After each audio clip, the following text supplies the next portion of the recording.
Estamos al aire. Muy buenas tardes a todas y a todos. Les damos la bienvenida a este nuevo encuentro del Aula Abierta Oriente, una invitación a la estética, que agradecemos su presencia aquí, tanto a quienes se encuentran en el webinar de Zoom, como a quienes se encuentran viendo la transmisión a través de Facebook. En la tarde de hoy tenemos la presencia del profesor John Freddy Ramírez, quien además es uno de los organizadores de esta aula abierta. El profesor John Freddy Ramírez es magíster en filosofía, es filósofo de la Universidad de Antioquia y además es doctor en filosofía. Tiene una larga trayectoria en publicaciones en el ámbito de la estética, especialmente la estética moderna y contemporánea, la crítica de arte y el pensamiento estético en Colombia.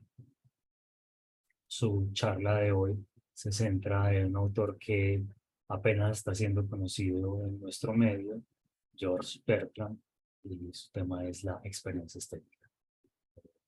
Les recuerdo que más tarde pueden hacer sus preguntas a través del chat o del Q&A en Zoom o a través de los comentarios en Facebook. Profesor Ramírez, muchas gracias por estar aquí. Bienvenido. Bueno, Daniel, muchísimas gracias. ¿Te están escuchando? Sí, te estamos escuchando. Perfecto. ¿Y la presentación está también disponible? Está disponible. Bueno, de nuevo, mil gracias, Daniel. Mil gracias a la comunicadora Laura Echandía. Y pues bienvenidas y bienvenidos a los interesados en esta aula abierta de Oriente. Sí, efectivamente, hoy quiero hablar sobre el significado de la experiencia estética tal y como es concebida por este filósofo alemán, Georg Bertrand. Quisiera señalar inicialmente, no me está dando, creo que elegí la ventana que no era. Permítanme, yo nuevamente hago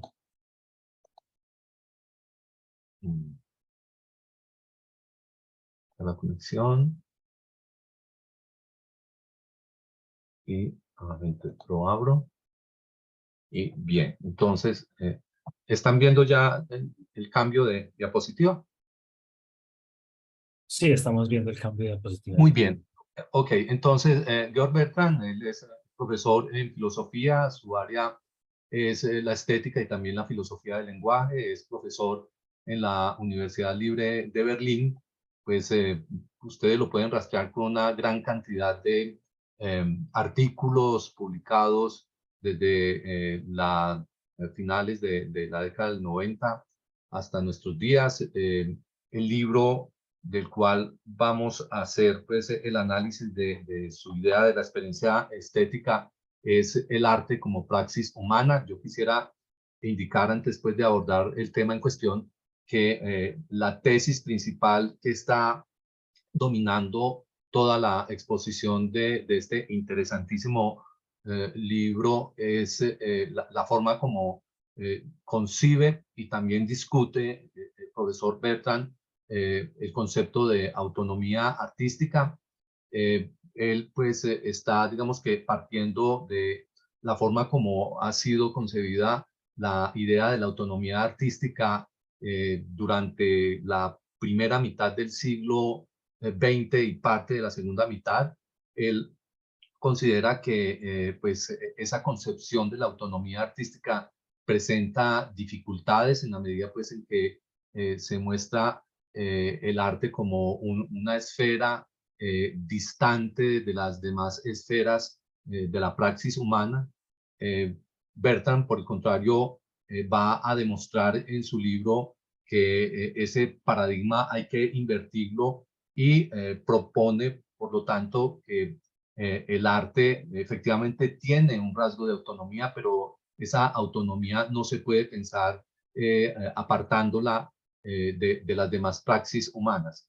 De acuerdo pues a su planteamiento, el arte siempre ha estado y está en una relación muy directa con las demás prácticas humanas, siendo esta relación la que pues le da su importancia, su vitalidad, su potencialidad pues como conocimiento o práctica artística. Bueno, voy a entonces, para poder definir esta idea de la experiencia estética en Bertrand, abordar uno de los parágrafos del capítulo tercero de su libro, El arte como praxis, y que titula Las actividades interpretativas en la consideración de las obras de arte. ¿Qué señala allí el autor? Él dice que toda obra de arte se identifica porque tiene una estructura dinámica. Esa estructura dinámica está determinada por la forma como se encuentra configurado el material sensible de cada obra artística.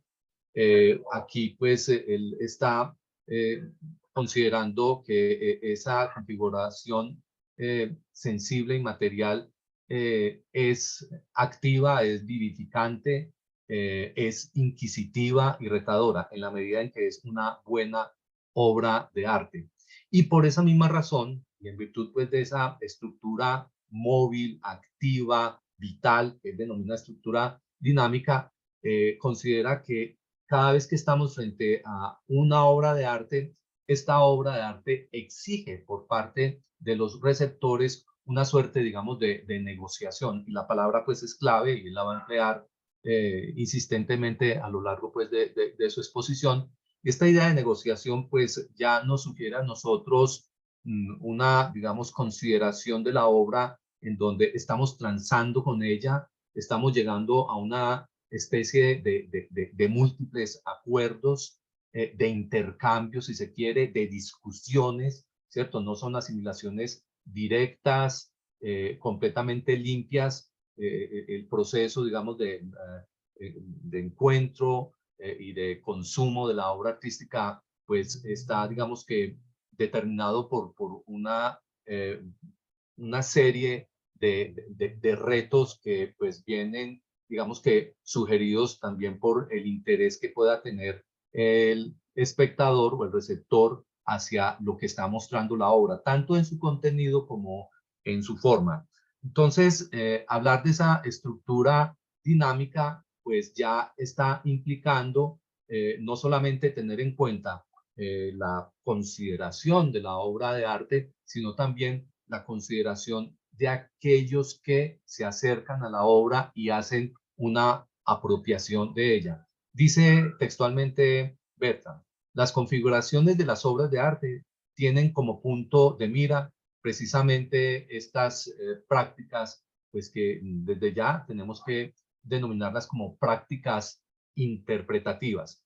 Me parece también pertinente recordarles a ustedes que el artista es un productor de objetos de consumo que nosotros denominamos obras artísticas, sean cuales sean estas formas artísticas, y que el espectador asume dentro de ese espacio, digamos, de economía de la obra de arte, el papel de un consumidor. Él la consume, pero ese consumo de la obra tiene, digamos que, unas características que pues Bertrand va a explicar con su concepto de actividades interpretativas. Ya pues había dicho que las obras de arte, de acuerdo pues a lo que plantea Bertrand, suponen para todo receptor un reto. Él habla específicamente un desafío, y este desafío pues está, digamos que, en buena medida determinado por la autorreferencialidad que construye y que define e identifica a la obra de arte. Esa autorreferencialidad pues tiene que ver con la forma como están integrados, conectados entre sí los distintos elementos que componen la obra artística. la autorreferencialidad no puede, por lo tanto, entenderse como una especie de constitución de la obra concebida de una manera completamente cerrada. Por el contrario, Bertrand sugiere que la autorreferencialidad, pues además de indicar o de sugerir una disposición, digamos, trabajada por parte del artista de lo que es la obra, de todos los elementos que la constituyen, pues tiene también esa necesidad de estar abierta, ¿cierto?, para una interpretación por parte de unos receptores, no importa la época pues en la que se encuentren situados estos. Ahora, por supuesto que en el momento en que estamos asimilando o consumiendo la obra, ejerciendo pues ese papel de receptores estéticos, pues ese desafío, ¿cierto? Ese reto que nos plantea la obra de arte está también directamente vinculado por el tipo de prácticas que ejercemos para acercarnos a las obras de arte. En la medida en que la obra de arte tenga, digamos que una eficacia, sea seductora, que ustedes pueden ver en esta imagen, el Guernica de Picasso, pues el desafío se vuelve muchísimo más retador, más interesante. Yo creo que la imagen también nos permite entender pues, la forma como Bertrand habla del enigma que tiene la obra artística y por lo tanto pues del desafío, del reto que impone a cada receptor que se encuentra delante de la obra en la medida en que estos receptores, cada uno de ellos pues tiene una disposición, tiene un interés en mayor o en menor medida de conocer y de entender y de dialogar con pues la obra, pues que en este caso es el Guernica de Picasso. Entonces, dependiendo de esa constitución de la obra, es que se desata, digamos que, esa actividad interpretativa. Asimismo, Bertrand está recordándonos que los receptores gozan de un papel activo, no pasivo, en el momento en que están frente a la obra de arte. Esa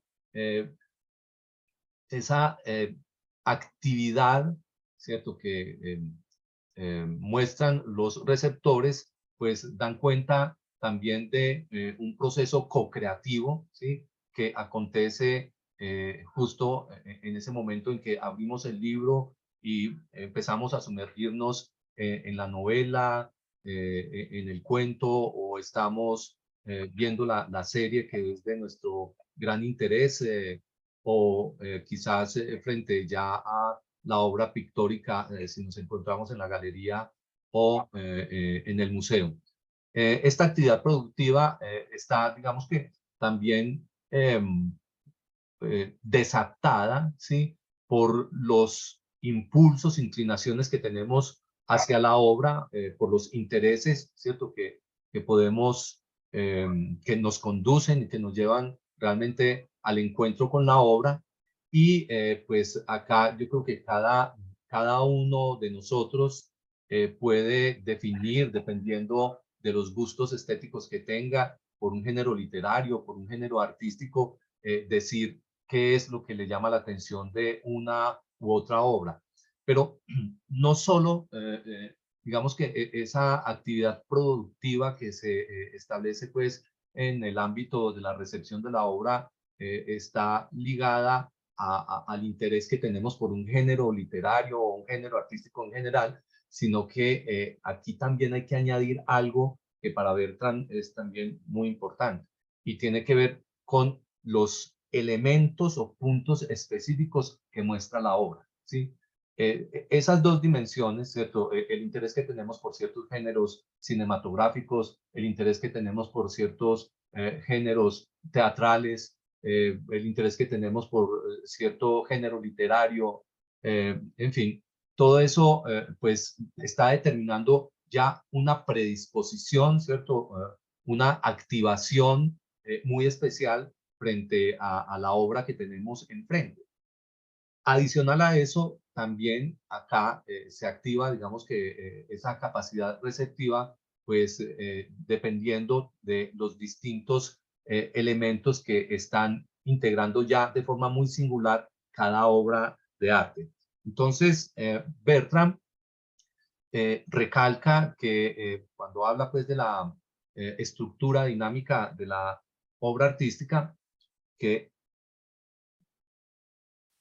no podemos perder de vista, por supuesto, el elemento que compete a la misma obra de arte y, por otro lado, pues la dimensión del sujeto receptor, que es, a fin de cuentas, el complemento que le da sentido de, digamos, vigencia a la misma obra artística. Voy a leer acá.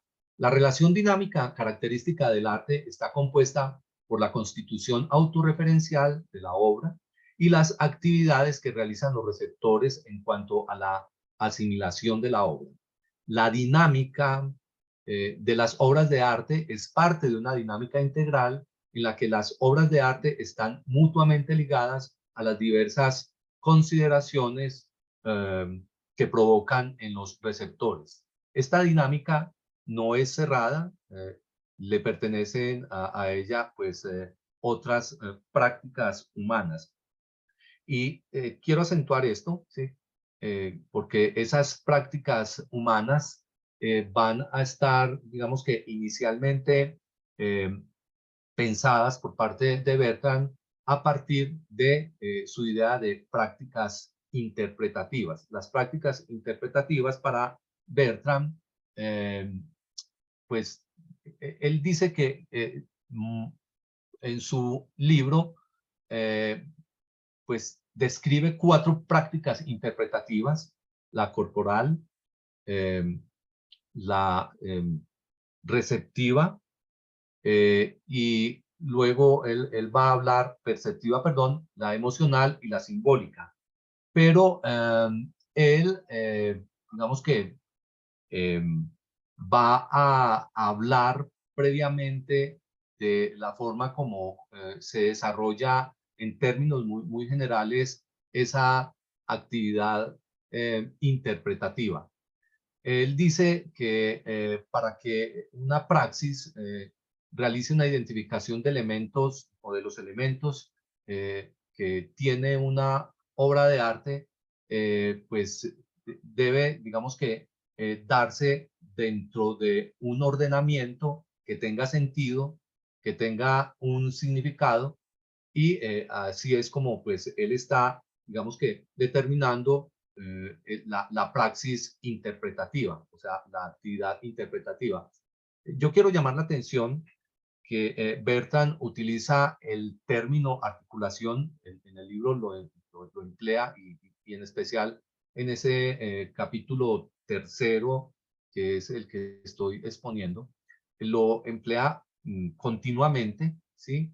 La palabra articulación, él la va a, digamos que, a utilizar para decir que, voy a leer, la interpretación de obras de arte comporta una articulación, ¿sí? En alemán pues articulación, porque lo que se busca en tal forma en consideración es, y cita, orientar las propias actividades interpretativas de acuerdo con las relaciones que hay en la obra de arte. O sea que cada vez que encontramos en el texto, y ahí en ese parágrafo pues que les solicité que leyeran, la palabra articulación, hemos de entender esa articulación como un proceso interpretativo en donde hay un orden, ¿cierto? Hay un significado que está, digamos que, sujeto a una combinación de sentidos, pero que no se están contradiciendo entre sí. Leo acá. Bertrand hace uso del concepto de articulación para indicar que la actividad interpretativa comporta un proceso de ensamble, ¿sí? Y combinación de multiplicidad de sentidos. Yo quiero llamar la atención sobre y enfatizar ese concepto de articulación porque Gadamer también en su libro ¿Quién soy yo y quién eres tú? Comentario a Cristal de Aliento de Paul Celan, hace mención al concepto de articulación del sentido, y esa articulación del sentido pues tiene que ver con digamos, con el ejercicio interpretativo, ¿sí?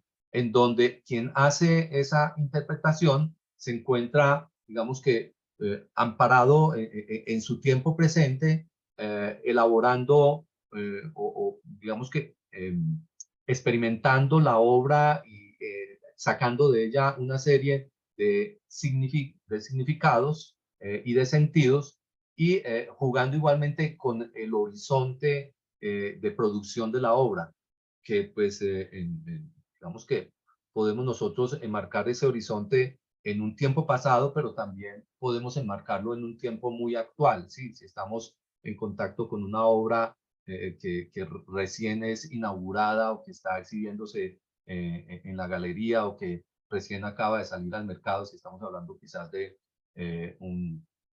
una novela que recién sale pues al mercado. Entonces, eso es, a mi modo de ver, interesante. El concepto articulación es un concepto, digámoslo así, filosófico, que él lo tiene pues presente.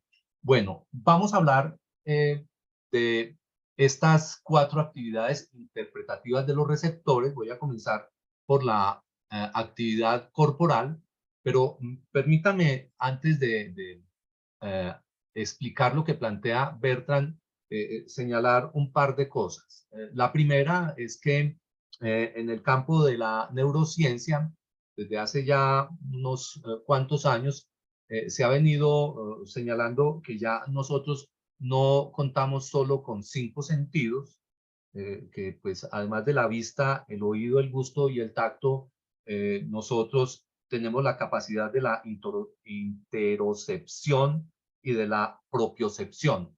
¿Qué es la interocepción? Es la que nos permite percibir nuestro cuerpo por dentro, nuestros pulmones, nuestra, digamos, vida corporal interna, ¿sí?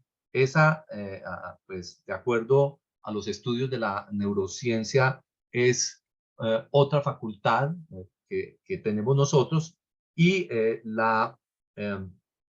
lo que es la propiocepción es la que nos permite a nosotros la capacidad de detectar el movimiento y la posición de nuestros músculos y las articulaciones, ¿sí?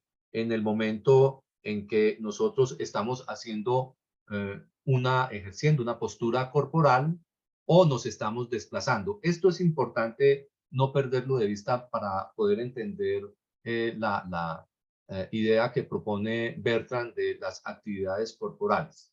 ¿Por qué motivo? Porque es que para Bertrand, hablar de la actividad corporal como una actividad interpretativa supone la participación directa del cuerpo, y aquí tenemos que hablar del movimiento del cuerpo alrededor de la obra de arte, ¿sí? Haciendo los acercamientos, los distanciamientos, las detenciones, todo eso para Bertrand pues es una actividad eminentemente interpretativa.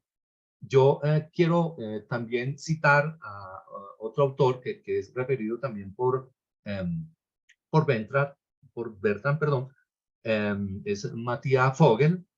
Él tiene un texto que titula No sin mi cuerpo, sobre la experiencia del significado en las artes visuales y la música.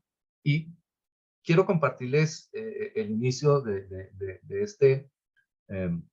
este texto, porque aquí Vogel nuevamente habla de esa importancia del cuerpo como punto de partida para cualquier ejercicio interpretativo en el campo artístico. Dice lo siguiente Vogel. Al fin y al cabo, pues él está citando título pues, de su conferencia. Al fin y al cabo somos seres corpóreos y por supuesto todas nuestras percepciones, sentimientos y pensamientos se realizan físicamente. Para nosotros, que hemos salido de la sombra de Descartes y ya no creemos que los seres espirituales sean sustancias esencialmente inextensas y por tanto incorpóreas, en cierto sentido, no tendría ninguna gracia señalar que los procesos de comprensión del arte y la música también se realizan físicamente.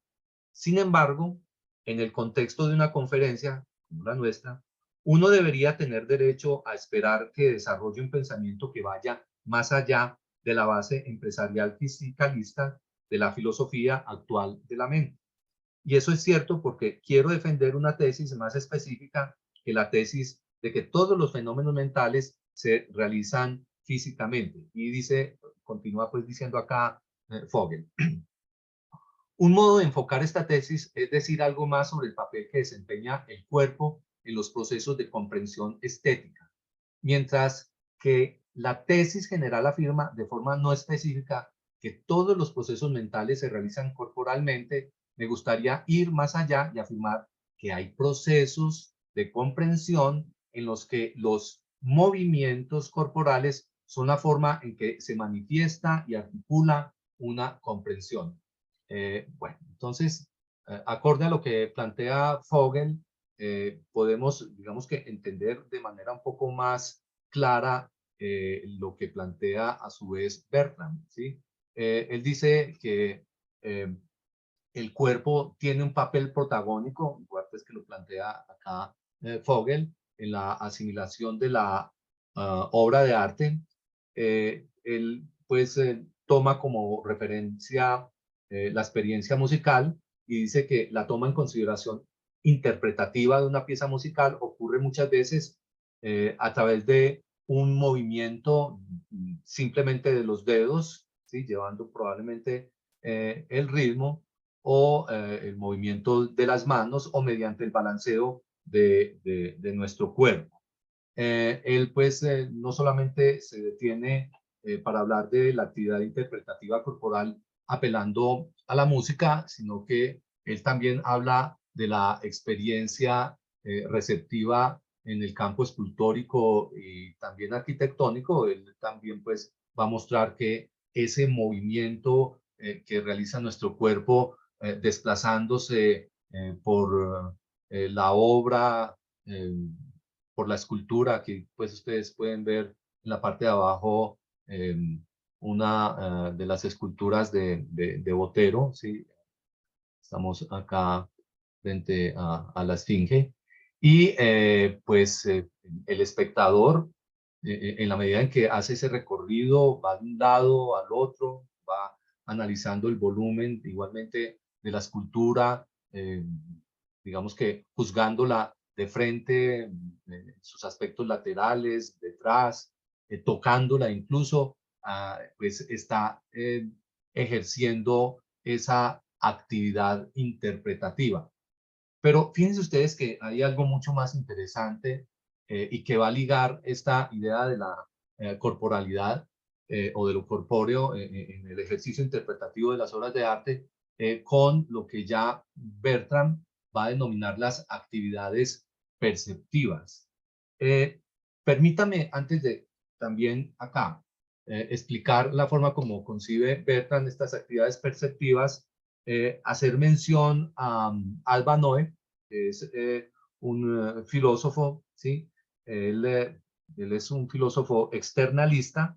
Él escribió La acción en la percepción, Action in Perception, y él señala que el conocimiento sensorio-motor en este libro es el conocimiento de cómo cambian las apariencias objetivas a medida que uno se mueve y a medida que se mueven las cosas que uno ve, ¿sí?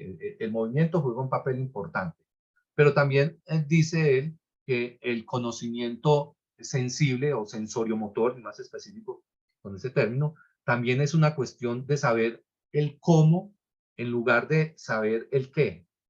Pues él va a decir que saber bailar o gesticular es una forma de conocimiento sensorio-motor.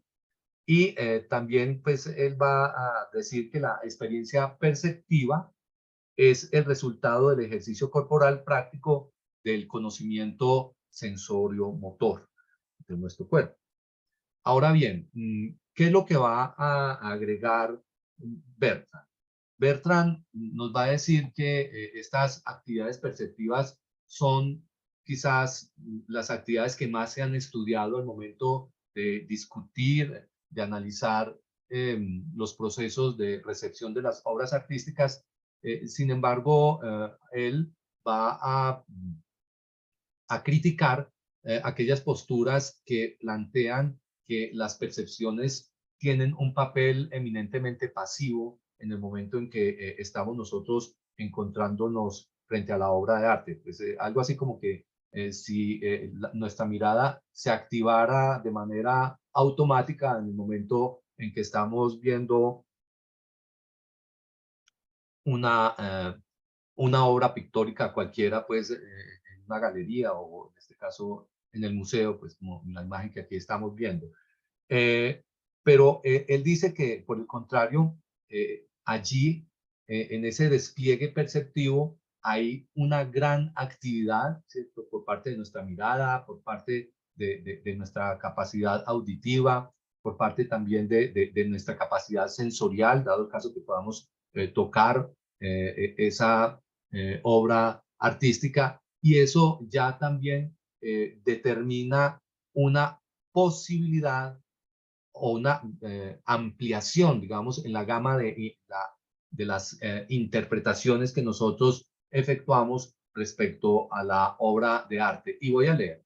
A diferencia de las actividades corporales, las percepciones sí son tenidas en cuenta cuando se explica en qué consiste tomar en consideración una obra de arte. Sin embargo, con frecuencia no se hace valer adecuadamente el carácter activo de las percepciones. Y continúa pues acá. Bertrand. Implícita o explícitamente, estas percepciones son pensadas la mayor parte de las veces como estados pasivos, lo que pues realmente no le hace justicia. Justamente en el encuentro y análisis reflexivo de las obras de arte, las percepciones muestran un momento especialmente activo. Se las desarrolla y también pues tenemos, en la medida en que nos acercamos cada vez más a un género artístico, tenemos esa posibilidad de educarnos, ¿sí?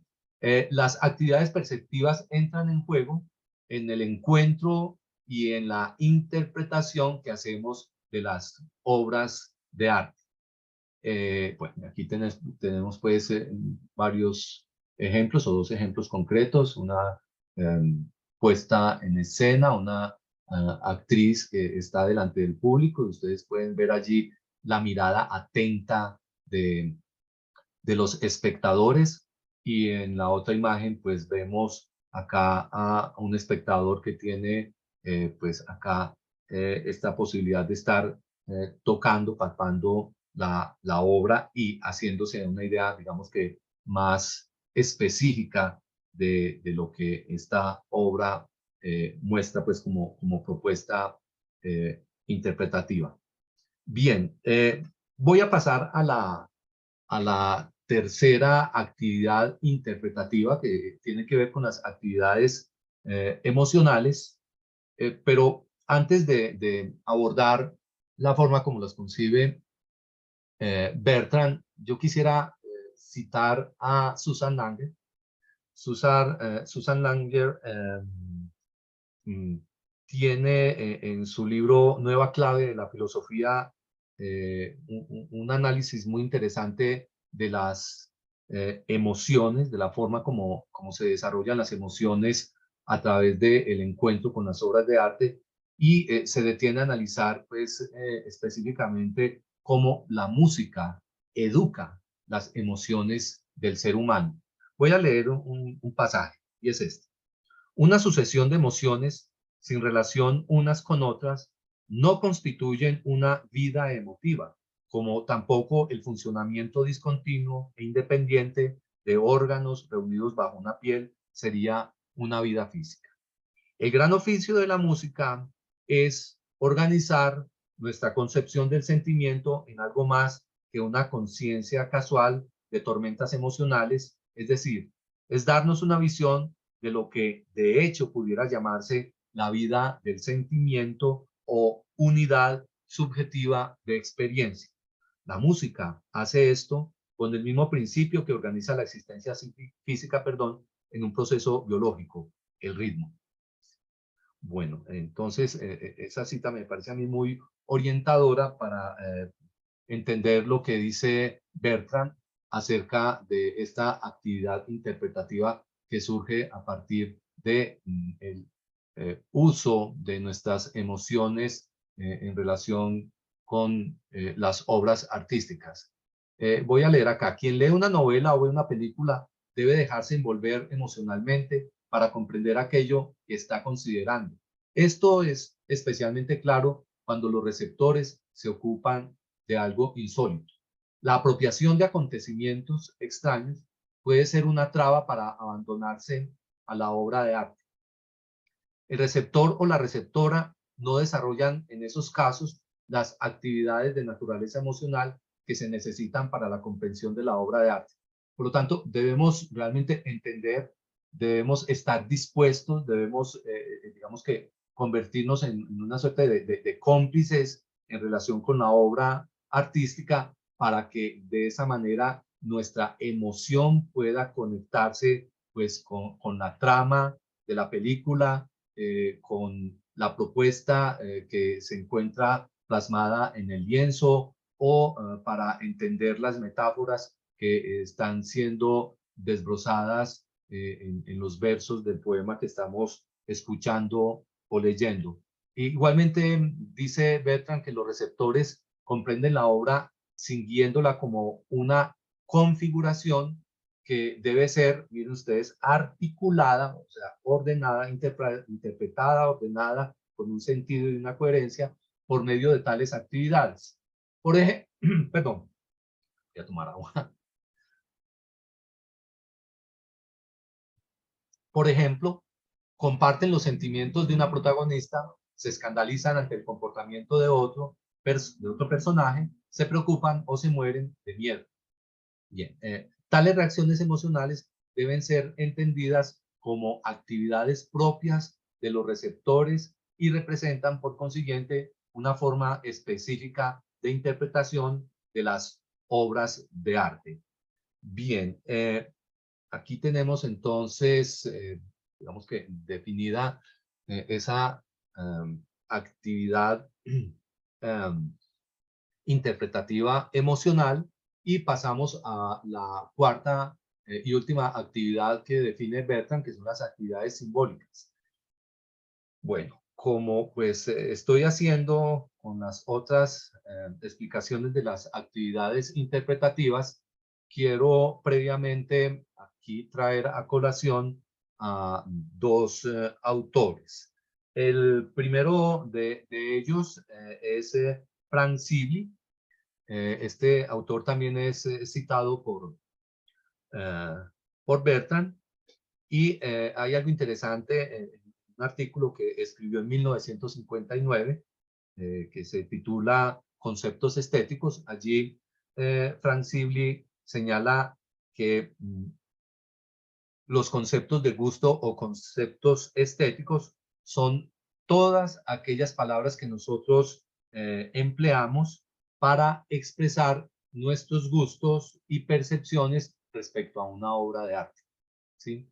Y él dice pues que existen dos grandes grupos de comentarios que hacemos nosotros sobre las obras de arte. Un primer grupo son los comentarios descriptivos que hacemos de la obra: es grande, es pequeña, tiene tales colores, tiene tal dimensión, es una música barroca, en fin. Pero el otro grupo es el evidentemente estético, lo que pues ya Sibley determina como conceptos de gusto o conceptos estéticos, y son pues digamos que las verbalizaciones, caracterizaciones que hacemos nosotros haciendo uso pues de lenguaje en relación pues con aquellos elementos subjetivos que nos despierta la obra de arte. Y voy a leer acá literalmente así.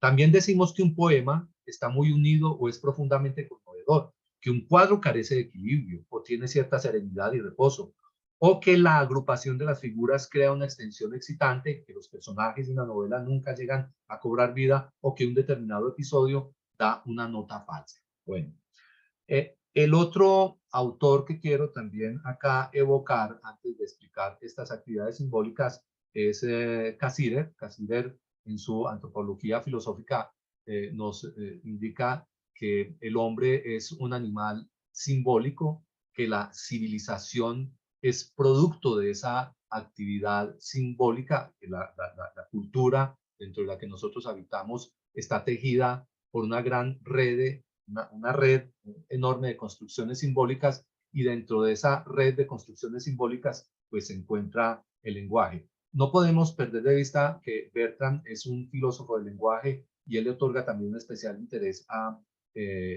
estas actividades simbólicas. Por esta misma razón, él dice que cuando estamos frente a la obra de arte ejercemos una actividad simbólica en la medida en que elaboramos comentarios, sea cual sea la naturaleza que nosotros, sea cual sea el tipo, digamos, de comentarios que estemos eh, efectuando en relación con la obra, pues ahí estamos haciendo ya una actividad interpretativa de carácter simbólico. Solo que esta actividad simbólica se vuelve más refinada, perdón, en el campo de la crítica artística. Y voy a leer acá. Aunque solemos considerar que las interpretaciones son actividades que tienen lugar a través de símbolos, especialmente mediante el lenguaje, corremos el riesgo de perder de vista el aspecto que implica la articulación de estas actividades. Los receptores suelen seguir las obras de arte por medio de las articulaciones lingüísticas. Incluso aquí articulaciones la podemos cambiar por verbalizaciones lingüísticas, o en el caso de la música, o las siguen, perdón, creo que me perdí, sí. Los receptores suelen seguir las obras de arte por medio de las articulaciones o verbalizaciones lingüísticas, o en el caso de la música, o las siguen en el caso de la música, que hice mal una transcripción y un resumen, cantando al mismo tiempo por medio de otras formas de articulación vocal. Tales actividades simbólicas son pensadas muchas veces por contraste con las actividades perceptivas, pero dice Bertrand que esto es un error. Para Bertrand, estas cuatro actividades interpretativas están imbricadas entre sí. Realmente, pues las separamos, ¿sí? Para explicarlas, o después se toma esa tarea de separarlas, pero digamos que ocupan distintos niveles de protagonismo en el momento en que nosotros nos encontramos frente a la obra de arte. Yo voy a avanzar porque ya pues el tiempo aquí creo que sí, para que podamos tener el tiempo suficiente para las preguntas. Voy a pasar ya a esta definición que hace Bertrand de la experiencia estética. Dice pues Bertrand que la base de todas las experiencias estéticas están determinadas por todas esas actividades interpretativas. Como les dije, unas pueden tener mayor prelación que otras de acuerdo al tipo de obra que estemos nosotros pues recepcionando, ¿sí? Pero también Bertrand va a resaltar que aunque las articulaciones que resultan de ese ejercicio interpretativo son específicas, y él pues dice que pueden ser determinadas, ¿sí? Porque están, digamos que, agrupadas en esos cuatro, en esas cuatro modalidades. Él va a enfatizar que las experiencias estéticas son experiencias estéticas en la medida en que gozan de un momento de indeterminación.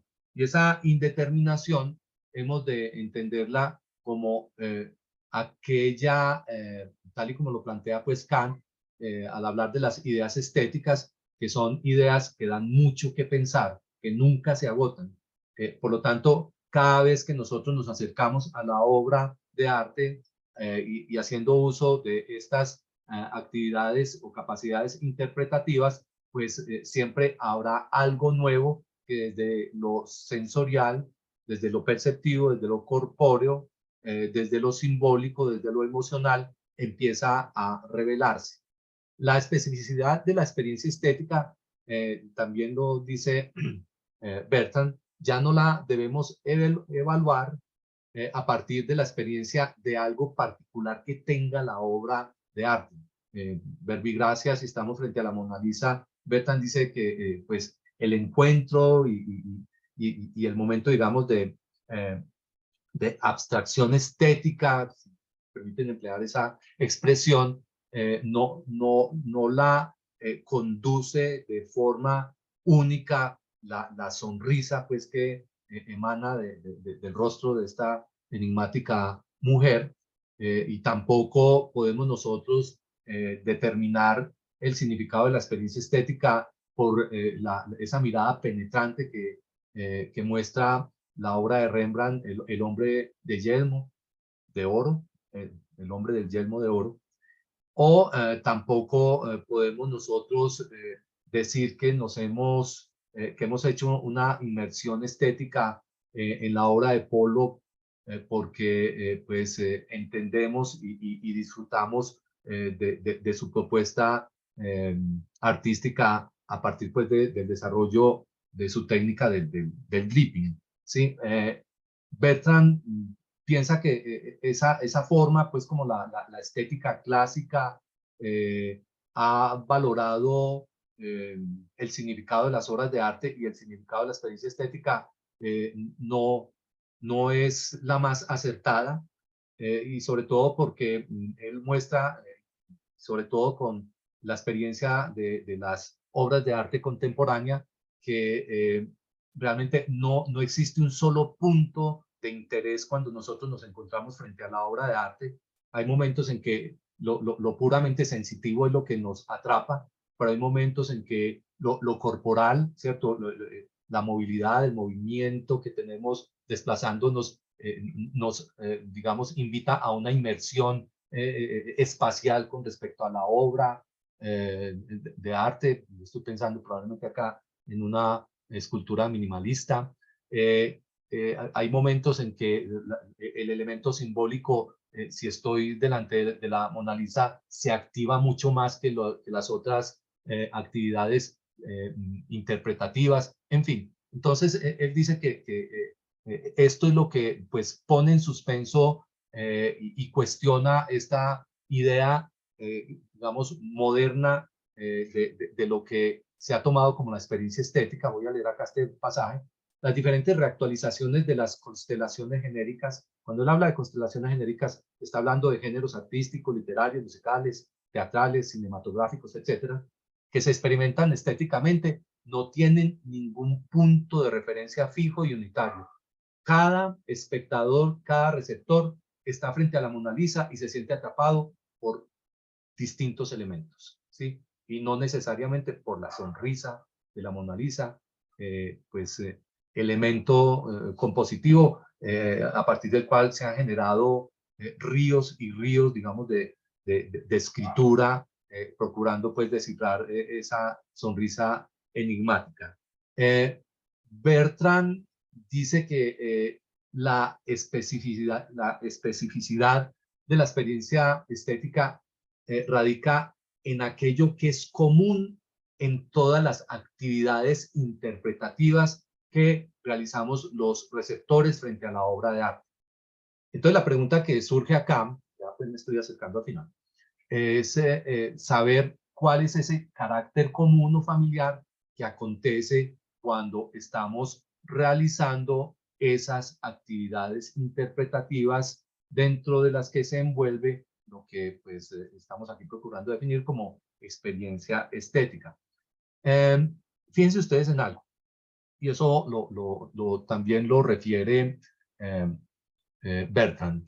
En su teoría estética, Adorno pues nos recuerda que cuando estamos frente a la obra de arte, esa obra se impone ante nosotros, ejerce una especie de primacía, ¿cierto? De hechizo, y de alguna manera pues nos encontramos condicionados, ¿cierto? A esa forma, ¿cierto?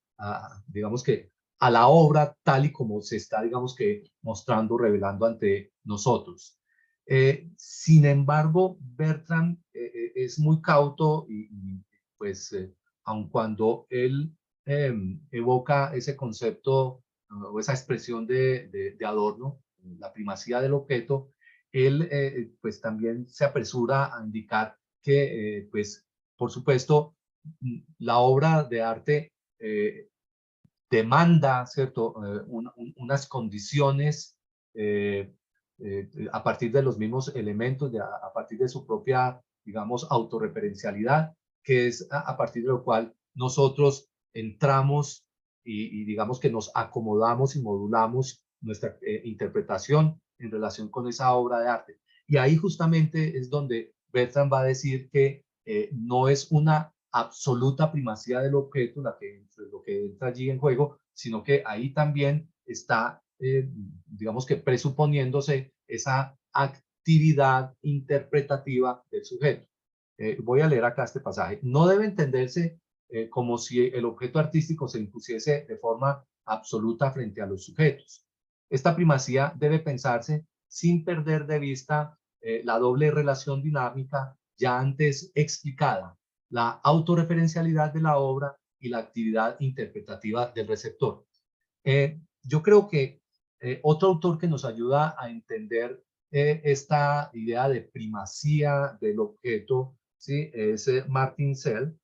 Martin Sell, en las artes cinematográficas, él pone en juego un concepto interesante que es el de pasividad activa. Yo quiero leerles dos párrafos de lo que él dice respecto a la forma como entiende él la experiencia estética en el cine, pero teniendo muy presente que esa experiencia se replica en casi todas las demás formas de encuentro artístico. Voy a leer acá. Hacer. Al reflexionar sobre la tendencia que el cine comparte con las demás formas artísticas,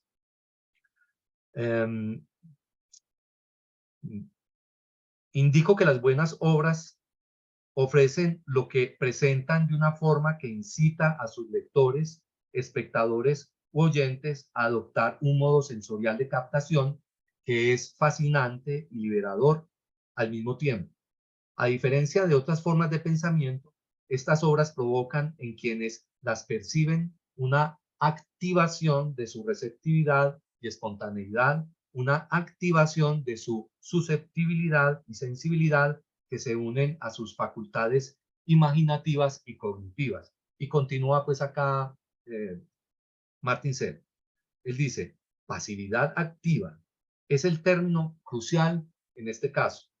El encuentro con las obras de arte exige la capacidad y la voluntad de prestarles atención de tal modo que su procesualidad puede desplegarse, de hecho, de tal modo que los oyentes, espectadores o lectores se vean, aquí dice, arrastrados, ¿cierto? De alguna manera, dominados, impuestos, ¿sí? Por este proceso. Determinan activamente someterse a un ser determinado pasivo. Que eso tenga lugar, como dice Adorno, en el modo de una implicación esforzada, una participación relajada o en una fluctuación entre ambas es casi intrascendente. Voy a terminar acá. En cualquier caso, lo que importa es que uno se rinda fácilmente al juego de fuerzas de los respectivos objetos. La experiencia sensual precisa del arte implica una forma de atención que recuerda y anticipa, diferencia y combina y por tanto, bueno, aquí dejo una parte, mejor dicho, hasta ahí lo dejo porque creo que es una parte que no transcribí, pero lo esencial creo que lo acabo de enunciar. Bueno, pero fíjense ustedes entonces que aquí ya Bertrand pasa a hablar y a explicar su idea de la experiencia estética, indicando que en el momento en que nosotros estamos ejerciendo esos distintos niveles o momentos de actividades interpretativas, nosotros estamos vivenciando, ¿cierto?, una experiencia, ¿sí?, en donde es, digamos que muy visible una falta de autonomía falta de autonomía acá, pues resaltado entre comillas, por parte de ese sujeto receptor dentro de una autonomía que realmente nosotros estamos gozando como intérpretes receptores de la obra. Y voy a leer acá. Incluso si estas actividades están guiadas por las constelaciones de las obras de arte, seguimos tratando aquí con actividades por parte de los sujetos que son receptores. Si ahora son guiados en sus actividades, significa que tienen una experiencia de su falta de autonomía. Es decir, se sienten arrastrados, ¿sí? Están sometidos, dominados, ¿sí?, subyugados por el desafío de esa obra artística. Para decirlo con más precisión, aquí tenemos una experiencia de falta de autonomía dentro de la autonomía. En sus actividades, los sujetos que experimentan son siempre autónomos. ¿Sí? Pues, digamos que en nuestra vida cotidiana nosotros tomamos las decisiones de atravesar o no atravesar la calle, de comer o no comer el alimento que está frente a nosotros. Pero si estas actividades están guiadas por el objeto, como en este caso, pues la obra de arte, entonces la experiencia que resulta es de falta de autonomía dentro de la autonomía. Para Bertrand, la falta de autonomía es lo que determina la experiencia específica que hacen los receptores en la asimilación de las obras de arte y lo que para ellos resulta desafiante. Debido a esta falta de autonomía, las actividades interpretativas mantienen un cauce de interpretación indeterminado. Siempre encuentran algo nuevo a partir de esos esquemas, a partir de esos elementos pues que están dados por el contenido y la forma de la obra de arte.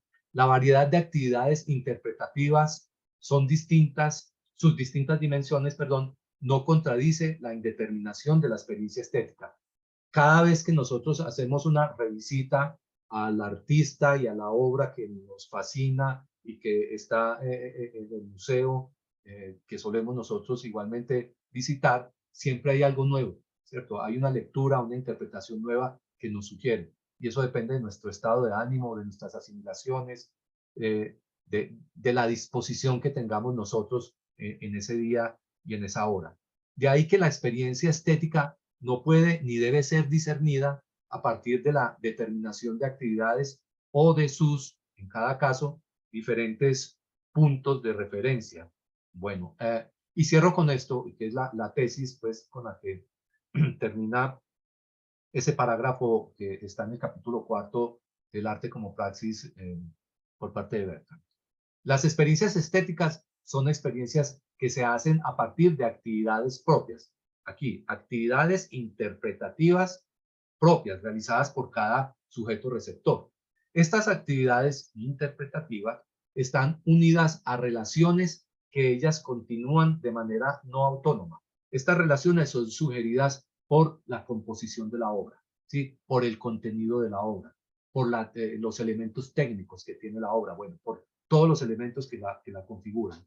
Se trata de experiencias de falta de autonomía en la actividad autónoma. Bueno, hasta ahí pues lo que quería compartirles a ustedes en relación pues con la idea de experiencia estética por parte de Georg Bertrand.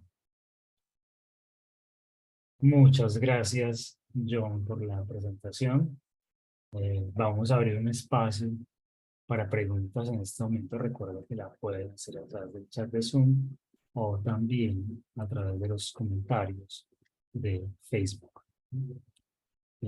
Mientras los presentes se animan a plantear una inquietud, yo quisiera pues, comenzar, digamos, a movilizar la discusión. Preguntando si Mar me puede expandir un poco un aspecto de la presentación. Normalmente podemos rastrear varias concepciones tradicionales y muy difundidas de la experiencia estética. ¿cierto? La experiencia ante lo bello, lo sublime, o lo feo, ¿no? Hay una tendencia fuerte, sobre todo reciente, a pensar la experiencia estética como una especie de pérdida de la subjetividad, una línea, digamos, dionisíaca de interpretación de la experiencia estética, en la cual lo que se cree es que lo que se dice es la experiencia estética es verdaderamente estética, allí donde justamente pierde el control como sujeto y soy llevado, digamos, por la música, soy llevado por el cine, salgo de mí y llego al punto en el que no soy siquiera un sujeto, ¿no? O sea, no soy nada, soy más bien, soy la música, soy simplemente, eh, ¿cómo decirlo? Soy una vacante, ¿no? Pero no pensar en esa imagen de las, ¿cierto? De aquellos personajes mitológicos del culto dionisiaco que, digamos, enloquecían a partir de la música y salían de sí, no se reconocían hasta el otro día, cuando, digamos, volvían de esa especie de trance, ¿no? Al lado de esta, ¿cierto? Está, digamos, hay otra gran línea de interpretación de la experiencia estética y muchos textos que se han ido en esta dirección. Sería la idea de la experiencia estética como contemplación, ¿cierto? Es como una especie de pura receptividad, incluso quieta, en la cual simplemente me invito a captar, ¿no? Que se opone justamente a la praxis y a la acción, ¿no? Porque finalmente uno piensa en ciertos, hay una dimensión de quietud, la exclusión del deseo, la idea de que en la experiencia estética estamos captando algo y como no lo estoy sometiendo a mis necesidades, a lo que yo requiero, a lo que yo desearía y como no estoy ejerciendo una acción sobre el objeto, ni espero que el objeto actúe sobre mí, estoy, digamos, distanciado y por tanto puedo apreciarlo en su belleza, ¿no? Si la primera línea es, digamos, la línea poco, digamos, nichana de interpretación de la experiencia estética, la segunda podría ser llamada línea kantiana de interpretación de la experiencia estética. Desde luego, en los dos casos he presentado como versiones muy simplistas, por mor de la claridad de la pregunta, porque lo que me interesa es más bien pensar o preguntarte cómo ves a Bertrand frente a esas dos posibilidades, esas dos maneras de entender la experiencia estética. Gracias, Daniel, por sí, esa pregunta que planteas y me parece a mí clave porque, en primer lugar, Bertrand va a considerar que aquello que autores como Schopenhauer y Nietzsche denominan como el olvido de sí en el encuentro con la obra artística es un momento ideológico que realmente no rinde una fiel descripción de lo que es la experiencia estética. En realidad, cuando estamos nosotros frente a la obra trágica, eh, eh, o frente a cualquier, pues, digamos, composición musical, pienses en, en la novena sinfonía y en el último movimiento, ¿cierto? Pues, un solo movimiento, la última parte. Eh, pues lo que nos han hecho creer estas estéticas románticas es que allí el sujeto, el receptor, digamos que trasciende su subjetividad para ir al encuentro de un plano universal, unisíaco, ¿cierto? O el olvido de sí y digamos que una negación de la voluntad, como diría Schopenhauer, pues en su tercer libro del mundo como voluntad y representación. Pero eso es una gran mentira, ¿cierto? Yo pues concuerdo también ahí con Bertrand y probablemente pues acá ya muchos ya van quizás a leer con mucha desconfianza o probablemente se van a alejar de la incluso en las clases que doy de Nietzsche, pero la verdad es que es una estética que está muy errada, que está anclada en una ideología romántica, por supuesto, en una búsqueda de compenetración, de religar pues, con el mundo universal, pero realmente la experiencia estética no opera así, no opera de esa manera. Por supuesto que Schopenhauer él tiene momentos muy lúcidos donde está describiendo las formas como opera subjetivamente el encuentro con la obra artística, pero llega también a unas conclusiones que son muy problemáticas y que hacen pensar que realmente su propuesta estética es en última instancia una antiestética. Y de alguna manera Nietzsche hereda parte de esa antiestética que es muy problemática, de la que él empieza luego a alejarse en su periodo intermedio. Estoy hablando pues de el momento cuando él escribe El nacimiento de la tragedia. Por lo tanto, pues y volviendo a Bertrand, él lo dice muy explícitamente, es que no existe un olvido de sí cuando hacemos nosotros experiencia estética. Nuestra subjetividad está allí permanentemente anclada. Ahora, en cuanto a la idea de contemplación, pues ya Bertrand también, digamos que dialoga con Kant, pero este diálogo también en determinados momentos se vuelve crítico porque pues tampoco está completamente de acuerdo. eh, a ver, diría más bien algo.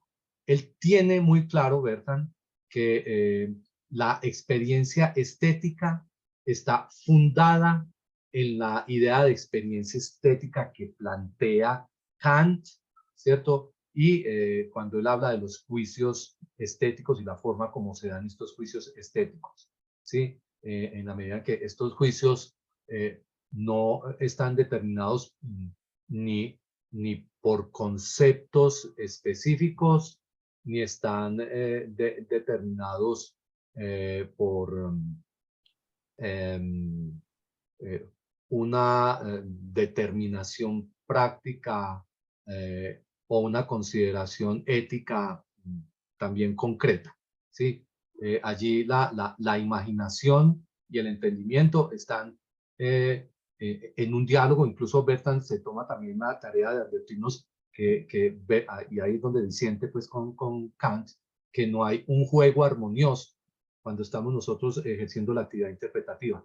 Él dice que allí Kant se queda en un plano puramente especulativo, pero que realmente cuando estamos nosotros ejerciendo esa actividad interpretativa, por lo tanto, pues la experiencia estética, el juego entre la imaginación y el entendimiento sufre también tropiezos, hay dificultades, hay momentos en que, por eso el concepto de negociación, en que necesitamos retroceder, recular, que necesitamos cerrar el libro y probablemente maldecirlo porque no entendimos cierta parte, y luego volver sumisos a la obra con cierto, digamos, actitud de respeto y digamos que con una disposición de que el autor y que la obra nos perdone también esos momentos de arrogancia. Y todo esto, pues, ya nos habla a nosotros que realmente la llamada contemplación estética, el concepto de contemplación está todavía muy circunscrito a, a unas consideraciones muy religiosas que nos sugieren una actitud de alguna manera un tanto pasiva frente a la obra de arte, aunque eso no es así. El mismo Kant se esfuerza pues en decirnos que nuestra imaginación y nuestro entendimiento actúan de una manera muy viva y que la obra de arte y la experiencia estética nos vivifica, ¿cierto? Nos tonifica, nos da ganas, digamos, nos hace sentirnos, digamos, que nuestra subjetividad y nos pone, digamos, como en esa disposición de también entrar en contacto con una comunidad, ¿cierto? Con la comunidad, digamos, de receptores de esa obra de arte. Lo cierto es que el empleo de ese término contemplación estética sigue siendo problemático y Bertrand, por esa misma razón, no emplea esa expresión. Yo no sé si con eso, Daniel, pues me Sí, acerco sí, un yo creo poco, que pues como a esas dos posturas en relación, pues con lo que piensa Georg Bertrand. sí. No, te agradezco mucho, John. Yo creo que sí nos deja ya ver pues como en qué tipo de posición, no solo intermedia, sino diferenciada, pues se encuentra el trabajo de Bertrand ahí. Sí, Eh, pero yo también quiero advertirles pues al público que nos está acá escuchando que por esa misma razón no vayan a quemar los libros de Schopenhauer y de Nietzsche. Se los pueden donar también. Listo. Mientras si alguien, les recuerdo que pueden hacer las preguntas tanto por ahí como por Facebook, una vez más, mientras se deciden que Mm. debería hacerlo. Tengo otra cuestioncita que me gustaría tocar en este contexto. El concepto de autonomía es de una importancia fundamental para la estética moderna. Es decir, la estética, de hecho, como disciplina, nace justamente en el momento en el que se puede comenzar a pensar en la idea de la autonomía de lo estético. O sea, que lo estético tiene una ley propia, autónomos, ¿cierto? Que sea una ley a sí mismo y que esa ley, o sea, que el orden de lo estético, la lógica de lo estético, la manera en que lo estético funciona, es particular y es diferente, ¿cierto? De lo que ocurre en, en otros campos, ¿no? Todas las discusiones que uno va a ver en la estética moderna, ¿cierto? Desde Kant hasta el siglo XVIII, hasta las discusiones sobre la vanguardia o en el modernismo, o la cuestión de la diferencia entre modernidad y posmodernidad, pasan justamente por el concepto de la autonomía, ¿cierto? ¿Qué se entiende por la autonomía del arte? ¿Es el arte fundamentalmente algo autónomo o no? ¿Cierto? Entonces, solo digo esto para subrayar la importancia de este concepto que yo creo que es un concepto fundamental dentro de lo que está planteando Bertrand, ¿cierto? Yo quisiera retroceder un poquito como al planteamiento inicial de Bertrand para que nos hablaras un poquito de esto, porque Bertrand, si yo no entiendo mal, lo que él está intentando pensar es el arte como una praxis cuya autonomía sea en la interacción con otro conjunto de praxis. Me explico. Normalmente la autonomía del arte se ha pensado en términos de la diferencia entre lo que uno podría llamar la praxis de la recepción de arte o la contemplación estética o la producción del arte y otras praxis como la ciencia, como la filosofía, como el comportamiento ético, como el comportamiento político, ¿cierto? O económico, ¿cierto? Es decir, vamos a distinguir qué es el arte pensando cuál es la diferencia entre estas praxis y las otras praxis que construyen la sociedad y la vida, digamos, humana, ¿no? Mi impresión es que Bertram está intentando hacer algo diferente, ¿cierto? Está pensar el arte como praxis en interacción con otras praxis y no sé si nos puedes ilustrar un poquito cómo funciona esa idea en Bertram o cómo ves tú ese proyecto que está Bertram aquí, digamos, ensayando. Yo quisiera, primero que todo, recordar que Rüdiger Wimner en la década de los 70 pide cambiar el paradigma de la experiencia estética, de pensar la experiencia estética en términos de una, de una autonomía estética que se entendería tal y como tú pues ahorita la planteaste, um, concibiendo la obra de arte como una esfera cerrada. Ahí estoy ya tomando elementos también de Bertrand, una obra cerrada que estaría encarnando un momento de verdad y, y que esa verdad estaría igualmente, digamos que, mm, corroborada por la misma filosofía. Bertrand hace parte ya de una tendencia que viene, digamos, trabajando fuertemente, una tendencia pues, de teóricos europeos que vienen discutiendo esta idea de la experiencia estética, de la autonomía estética, bajo un nuevo parámetro, diría yo, un nuevo paradigma. Y hablar, por lo tanto, de la autonomía estética, por supuesto, él va a decir que esa autonomía existe, es lo que le da ese carácter peculiar al arte, pero él se va a apresurar también en eh, indicar que esa autonomía no está o no debe pensarse en los términos de un, digamos, de ver la obra como si fuera algo completamente separado del mundo, ¿sí? Como si tuviese pues unas leyes exclusivas y propias y que pues tiene un momento de verdad que es lo que orientaría a ese mundo y que estaría, digamos que en un diálogo muy cercano con el ámbito filosófico en donde el objeto de la verdad, digamos que es lo más evidente. Eh, Bertrand pues propone pensar esa autonomía de una forma más abierta.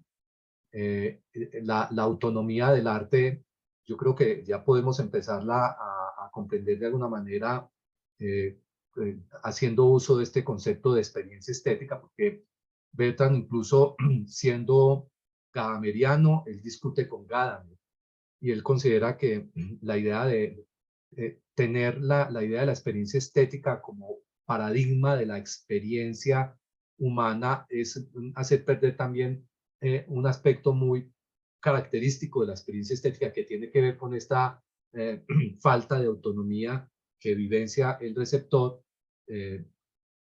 pero que también afirma una autonomía dentro de su proceso, digamos, imaginativo y, y resignificativo, digamos, de la obra artística.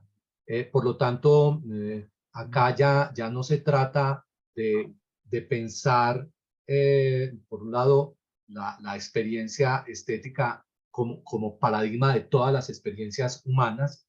Ahí ve lo característico y lo autónomo, digamos, de la actividad artística, pero por otro lado, realmente cuando él habla de el arte como una praxis humana, lo amplía, lo indica ahí en la introducción, como una praxis reflexiva, ¿sí? Con unas particularidades que las pudimos pues apreciar en estas actividades interpretativas, en estas actividades de lo que es la experiencia estética, que no pudimos desglosar en lo que tiene que ver con la composición de la obra y con lo que él denomina eh, las, las constelaciones de la obra y la estructuración dinámica de la obra, ¿cierto? Que eso también pues, tiene un componente muy grueso dentro de la reflexión de Gadamer, pero no perder de vista esas citaciones que él da en este texto nos permite entender entonces en qué reside realmente lo autónomo, lo propio, lo característico de no solo la creación de la obra artística, sino de la recepción de la obra artística, porque son dos momentos que en ningún momento son desvinculados por parte del estudio de Bertrand. Él entonces va a decir que realmente, y eso va a ser ya en el quinto capítulo, él va a decir que, que realmente la obra de arte como praxis reflexiva es la que nos permite a nosotros ejercitar nuestra propia libertad humana, ¿sí? Y ese ejercicio de la libertad que lo vivenciamos en el encuentro con la obra artística es la que nos permite entrar en diálogo, ¿sí? Con otras praxis humanas que están exigiendo una toma de decisión por parte nuestra. Aun cuando Bertrand reconoce que las obras de arte no cambian a un ser humano, ¿sí? Sí reconoce que las obras de arte favorecen momentos de reflexión en un individuo que le posibilitan abrir mucho más las opciones respecto a las decisiones que vaya a tomar frente a una problemática específica que pueda estar activada por esa obra de corte político, por esa obra de corte espiritual, por esa obra de carácter amoroso, qué sé yo, pues por todas las temáticas que puedan cerrar la obra de arte. Y ahí creo que es donde se hace mucho más valiosa esta idea pues del arte como una praxis humana. Pues es lo que podría decir así de momento. No sé si hay preguntas por parte también de, Sí. no sé si esto Eh, quedó muy enredado para ellos o qué. bueno, no, en este momento no hay preguntas, no creo que asimilando la presentación. No sé, ¿tienen un momento más si quieren presentar alguna inquietud? Y si Eh, no, pues entonces para el sí, próximo encuentro. si no, entonces exactamente vamos a pasar a dar paso entonces al cierre de esta aula, de este encuentro del aula abierta y a invitar a agradecerles a todas y a todos por su presencia, agradecerle a Laura por su acompañamiento técnico y comunicativo, al profesor John Freddy por su presentación. Les recuerdo que la próxima semana tenemos la presentación del profesor Rubén Zapata de la industria cultural a la sociedad del espectáculo. Entonces les deseamos una feliz tarde y bueno, muchas gracias, John. Chao, estén muy Luego. bien.